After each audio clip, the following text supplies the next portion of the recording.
Hey, welcome to Strange Reads. I'm still David, and this is still Strange Reads. But today's story is The Lamp by Agatha Christie. Yeah, Agatha Christie.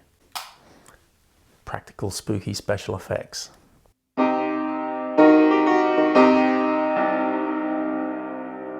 Dame Agatha Mary Clarissa Christie, the Queen of Crime, also dabbled in the strange. Before the mid-1930s, she often wrote about the supernatural, ghosts, and twisted seances. To date, she holds the Guinness World Record for the best-selling fiction writer of all time, with over 2 billion copies sold. Billion. Not bad for someone who never went to school. Agatha Mary Clarissa Miller was born on the 15th of September 1890 in Torquay, Devon, England. The third child to her American father, Frederick Alva Miller, and Clarissa Margaret Miller. They lived in a Victorian villa called Ashfield on Barton Road on the outskirts of Torquay. Agatha grew up with her two older siblings, Margaret and Louis, in the picturesque seaside town. Here, she enjoyed spending time with other children, performing plays, swimming, riding, hunting, and roller skating on the pier. Christie's mother believed Agatha couldn't learn to read until aged 8, so Agatha taught herself before her 5th birthday, becoming a voracious consumer of the written word. She wrote the poem Cowslip aged 10, and it was printed in a local London newspaper. In 1901, Agatha described the end of this idyllic childhood when her father died from pneumonia and chronic kidney disease. He was only 54 years old. Her only formal education occurred when, at age 15, she attended a finishing school in Paris, focusing on voice and piano. But when she returned to England, she found her mother in poor health. As a result, they chose to spend the English winter in the warm climates of Egypt. Aged 18, Agatha became bedbound with influenza. To keep her occupied, Agatha's mother suggested she write down some of her stories, and her passion ignited. Christie wrote her first novel, Snow Upon the Desert, under the pseudonym Monosyllaba. After rejections from 6 different publishers, she received advice from Eden Philpotts to persist and write a second book. In 1912, at a dance, Agatha met Archibald Christie. He proposed 3 months later. They married at Emmanuel Church, Clifton, on Christmas Eve in 1914, while Archibald was home and on leave from the war. During the war, Christie worked as a member of the Voluntary Aid Detachment for the Red Cross, and then in the Town Hall Red Cross Hospital as a nurse and dispenser. When Archie returned to London after the war, they began married life, renting a flat in St John's Wood and welcoming their only child, Rosalind Margaret Clarissa, in 1919. Agatha's sister Madge challenged her sister to write a detective novel, betting that Christie couldn't write a detective novel in which the reader could correctly guess the murderer. The result? The Mysterious Affair at Styles, published by the Bodley Head in 1920, became Christie's first detective novel. The publication came with a contract for 5 more books. In 1926, Archie asked for a divorce, and Christie disappeared. Her empty car, found above a quarry in Surrey, led to fears she may have drowned herself in the silent pool nearby. However, Christie reappeared 10 days later at the Swan Hydropathic Hotel in Harrogate, Yorkshire. She moved to her sister's home in Abney Hall, Cheadle. Here, she stayed sequestered until the controversy died down. In February 1930, Agatha Christie met the renowned archaeologist Max Mallowan at a friend's archaeology dig in Iraq. They were married in Scotland the following September. She accompanied Max on many expeditions, fostering a love for archaeology. In England, they moved home several times before settling in 1938. They purchased Greenway Estate on the River Dart. Christie called it the loveliest place in the world. Agatha Christie published over 66 detective novels and 15 short story collections, selling over 2 billion copies, an amount only surpassed by the Bible and the works of William Shakespeare. Additionally, Christie published 6 novels under the pseudonym Mary Westmacott. In 1974, Christie suffered a heart attack and a fall, resulting in her inability to write. Her daughter oversaw the publication of her last novel, Curtain, in 1975. Agatha Christie died peacefully at Winterbrook House on the 12th of January 1976. She's buried in the churchyard at St Mary's in Chelsea. Some of the endings to Christie's spooky tales are perhaps a little telegraph for modern audiences. We chose The Lamp for its scope of time and breadth of characters, all trying to come to terms with a haunted house. For a full reading of The Lamp, please check out our Strange Readings playlist.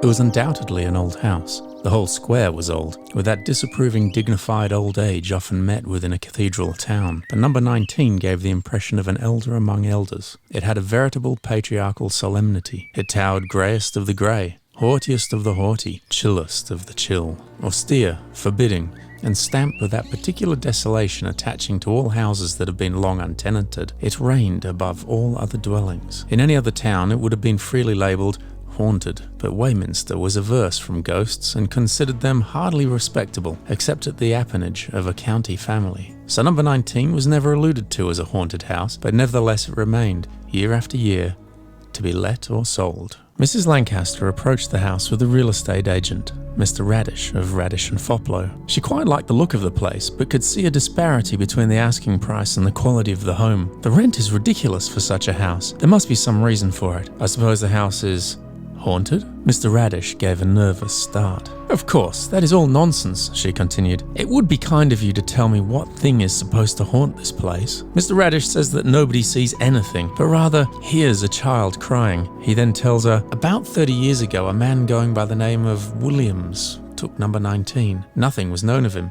He kept no servants, he had no friends, he seldom went out in the daytime. He had one child, a little boy. After he had been there about 2 months, he went up to London and had barely set foot in the metropolis before he was recognised as being a man wanted by the police on some charge. Exactly what, I do not know. But it must have been a grave one, because sooner than give himself up, he shot himself. Meanwhile, the child lived on here, alone in the house. He had food for a little time, and he waited day after day for his father's return. Unfortunately, it had been impressed upon him that he was never under any circumstances to go out of the house or speak to anyone. He was a weak, ailing little creature and did not dream of disobeying this command. In the night, the neighbours, not knowing that his father had gone away, often heard him sobbing in the awful loneliness and desolation of the empty house. Mr. Radish paused. And the child starved to death, he concluded, in the same tones as he might have announced that it had just begun to rain. Upon hearing this, Mrs. Lancaster is unmoved. I like the house very much. I will think it over and let you know. Mrs. Lancaster, her father, Mr. Winburn, and her son, Jeff, are moving into the house. The rooms, dressed in furnishings and rugs, have been transformed from their former gloomy aspect. As rain begins to beat against the windows, Mr. Winburn swears he can hear the pitter-patter of tiny feet. Pitter-patter. Pitter-patter. It is more like rain.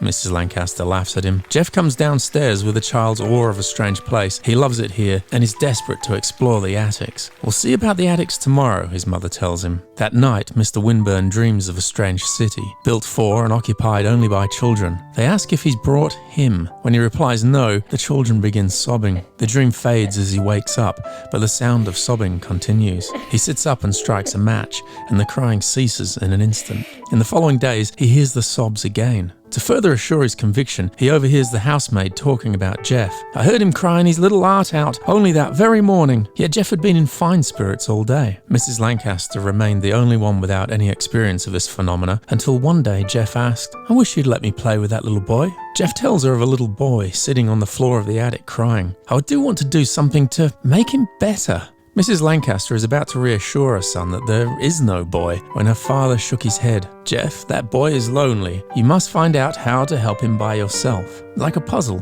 As the boy leaves the room, Mrs. Lancaster turns to scold her father. Papa, this is absurd. He's seen what I hear. A child. Why not? Do you remember these words? What lamp has destiny to guide her little children stumbling in the dark? A blind understanding, Heaven replied. A month after this conversation, Geoffrey fell very ill. The doctor visited the home and only confirmed the family's fears. Only now, as Mrs. Lancaster nurses her son, does she begin to hear the sobs. At first they are an indistinguishable part of the wind. Soon, however, in moments of dead calm, the child sobs, dull, hopeless, heartbroken. In his delirium, Jeff speaks of his wish to help the little boy. There was nothing to do but wait. Then, one still night, the child stirred, and as Mrs. Lancaster leant forward to catch his half-breathed words, she hears him say, All right, I'm coming. Mrs. Lancaster, terrified, crossed the room to her father. The other child, somewhere near them, laughed, a silvery, joyful laugh. Mr. Winburn put his arms around his daughter to protect her, and a gust of wind passed by swiftly. The laughter ceased. And there crept by them a faint sound, so faint as hardly to be heard, but growing louder. Footsteps, pitter-patter. Pitter-patter. Mrs. Lancaster looked up wildly. There are two of them. Two! She turned toward the cot, but her father restrained her gently. There, he said simply. Pitter-patter, pitter-patter. Fainter and fainter. And then, silence. Agatha Christie famously avoided appearances on radio or television. Even in her autobiography, she barely mentioned her written work. Whilst listing Elizabeth Bowman and Graham Greene as some of her favourite writers, She's a bit of an enigma when it comes to what fired her creative drive. The Lamp is the fifth story in the Hound of Death and Other Stories anthology, first published in the UK by Oldham's Press in October 1933. To acquire the book, readers collected coupons from a magazine called The Passing Show. Many of the stories collected in The Hound of Death were printed throughout the 1920s in publications such as Britain's first pulp journal, The Grand Magazine. However, The Lamp does not seem to be among them. The Lamp didn't find its way to the US until 1971, when published in The Golden Ball and Other Stories. Often critical of the film and television adaptations of her work, Agatha Christie's The Lamp was adapted by the BBC World Service in 1984. Let's hope she liked radio. In 2022, if you wish to buy The Lamp and Christie's other horror tales, they're collected in The Last Seance, Tales of the Supernatural. Agatha Christie often used her characters in more than one story. The Lamp's protagonist, Mrs. Lancaster, shares her name with a character from By the Pricking of My Thumbs. This lady is also referenced in The Pale Horse and Sleeping Murder. It is unlikely this is the same Mrs. Lancaster, however. In the other three stories, Mrs. Lancaster is an ex-actress with a mania for killing children. Her real name is later exposed as Julia Stark. So this Mrs. Lancaster isn't Mrs. Lancaster. Christie wrote most of her horror stories before the 1930s. However, her two supernaturally themed novels, The Pale Horse and Endless Night, were both published in the 1960s. In The Lamp, the lines of poetry quoted by Mr. Winburn are drawn from the Rubaiyat of Omar Khayyam, providing the story's title and the premise of Jeff's abilities. When I read of a boy being able to see and hear ghosts while most adults could not, and this talent being analogous to a lamp, well, I started to research. According to George Beam's Stephen King, America's best-loved boogeyman, The Shining was heavily influenced by Shirley Jackson's The Haunting of Hill House, Poe's The Fall of the House of Usher, and The Mask of the Red Death, and Robert Marasco's 1973 novel Burnt Offerings. No mention of Agatha Christie. The title for The Shining reportedly came from John Lennon's song Instant Karma, which contained the line, "We all shine on." So no, until I can land a chat with Mr. King, Agatha Christie had nothing to do with The Shining. Agatha Christie. I hadn't read anything of hers until I picked up The Last Seance. Could one of you 2 billion copy holders tell me perhaps what I should be reading next? Leave it in the comments below. It's gratifying to see the channel's community growing. We'd love to hear more from you in the comments. Any great authors, stories, or stories about the authors that we may have missed. But now's a chance for you to leave a like on the video because I'm pretty much out of time for this episode. Discover more speculative fiction tales in one of our other episodes. Don't be a stranger, subscribe and become a stranger. And remember, keep it strange. Pitter patter.